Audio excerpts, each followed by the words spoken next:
What's up, metal and heavy music fans? It's FlightOfIcarus again with MetalTrenches.com. As always, if you haven't already, please do subscribe to the channel, like the video if you enjoy it. But I wanted to do a little bit of a different video with you today. I wanted to just sort of focus on the topic of elitism. And the reason that this sort of came up for me this week is I was watching a video on the Punk Rock MBA channel, as I often do, and the topic came up of elitism in metal. And I hopped down to the comments and shared what I considered to be a pretty harmless comment, which was basically, even though I deeply love the metal community and consider myself to be a part of it, I agree that elitism is particularly annoying in metal. And so I wrote that, moved on with my day, and all of a sudden I started getting all these notifications of comments. How dare you! Most of the replies were pretty constructive and positive and often even in agreement, but I was surprised at the number that were sort of in favor of elitism and were making arguments for why it's basically a good thing and a necessary thing. And it really got me thinking, because the argument basically seemed to boil down to metal needs to be protected. It needs to be insulated from other popular trends, pop music, other genres that basically water it down. And I kind of get that, especially when we think about things like punk music. I don't want what happened to punk music to happen to metal music. But in my mind, elitism kind of breaks down into two major categories. And the first one is one that I think most people would agree is the most annoying one and the one that's a bigger problem. And it's basically, your band sucks, your music sucks, in fact your music shouldn't even exist, and it's a travesty and it's doing harm in some way. Sounds a demo tape from my band Pestacook, which means a horse's dick. Do you like it? And only two key. Then I hate it. So there's that, lots to unpack there. But then there's also a second category which I consider to be more so just a matter of definitions, separating out things like post-black from actual black metal and being able to say, hey, this doesn't really belong in that category. You're not necessarily making a point about whether something is good or bad. It's just more so like, hey, don't call that, because that's not what it is. And I make that differentiation because I feel like in the comments there were different kind of opinions being thrown around regarding those two very separate and different things. So I actually consider myself to kind of fall into that second category. I'm somebody who, if they come to me and they're like, yo, check out this thrash metal, and it's not thrash metal, then I'm going to be like, hey man, that's not really thrash metal. That's pretty cool music though. You know, I'll find a way to say it that doesn't wind up me being like, hey, that music sucks, or, you know, just don't be a dick is the basic rule I think that applies here. What will you learn? That your actions have consequences! Likewise, I get that. I think especially in black metal, using that same example, I kind of get why they want to distance themselves from the more melodic stuff that's coming out of like post-black and black gaze and even just different sects of melodic black metal. Certain genres like want to stay pure.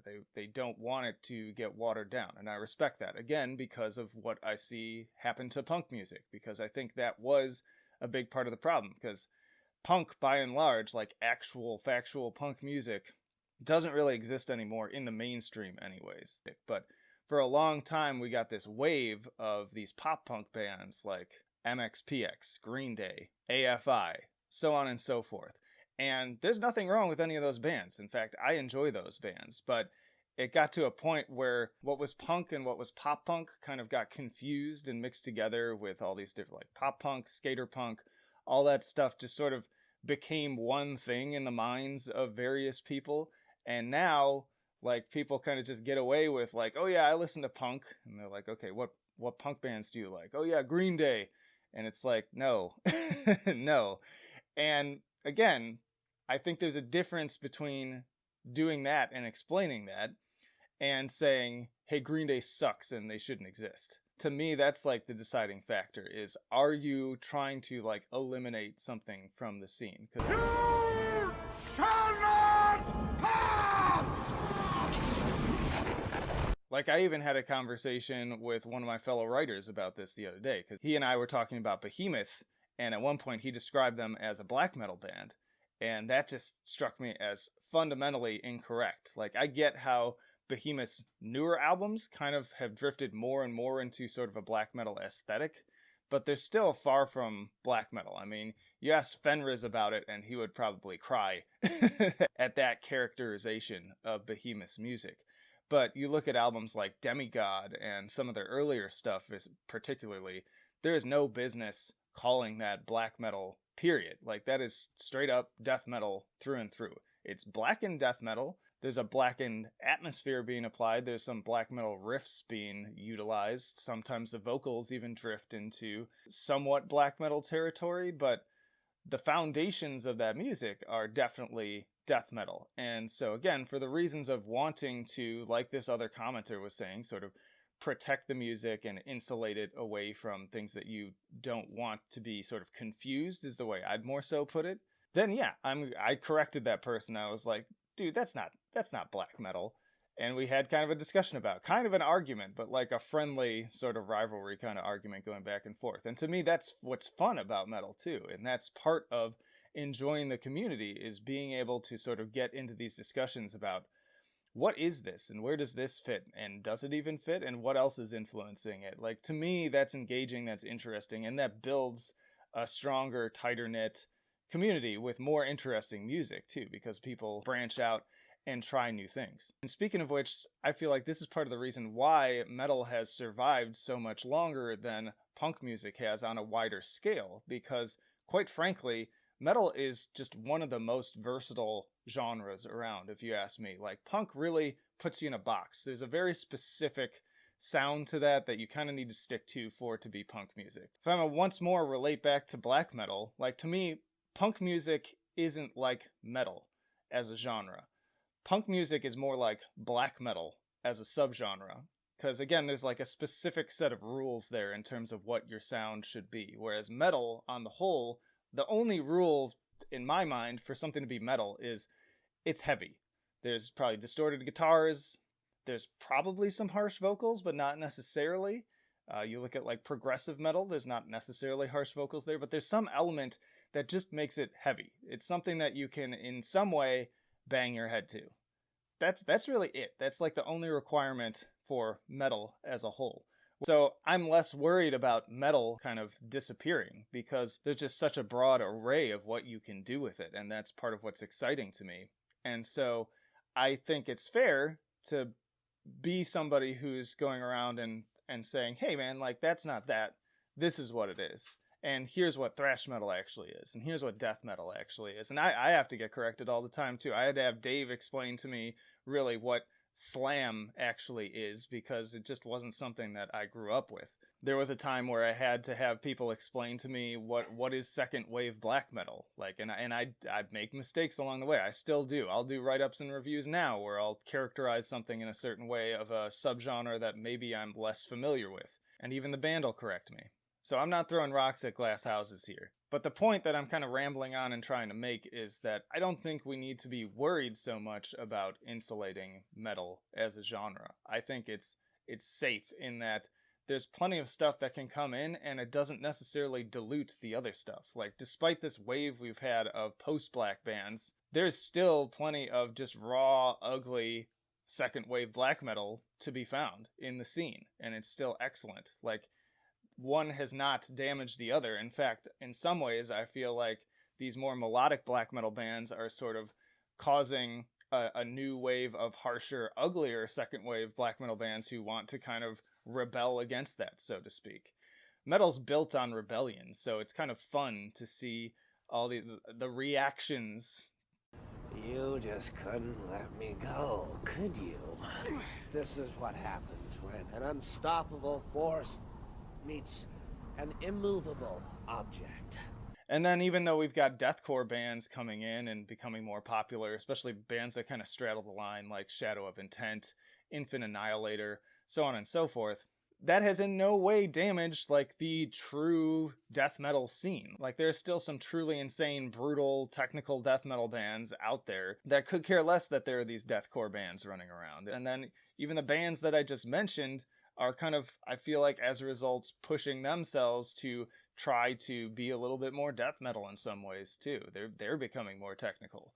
But at the end of the day, I just don't see a purpose in engaging in sort of that classic elitism of, hey, you're not welcome, hey, this music is bad, it shouldn't exist, it's doing harm. Because I just don't think that that's accurate Like, I think everything's welcome. I'm excited to see all the innovation that comes out of this genre. Every single year, I'm hearing wild new things. With too much gatekeeping, you don't get exciting new projects like Igor.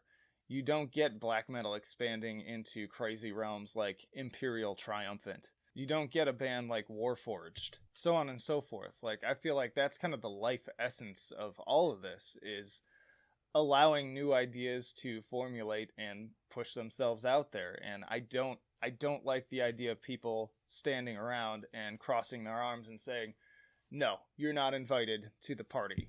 None shall pass. What? You got some people upset with this new wave of metallic kind of new metal infused hardcore with bands like Code Orange and Vane. And again, if you don't want to call that hardcore, I can understand that.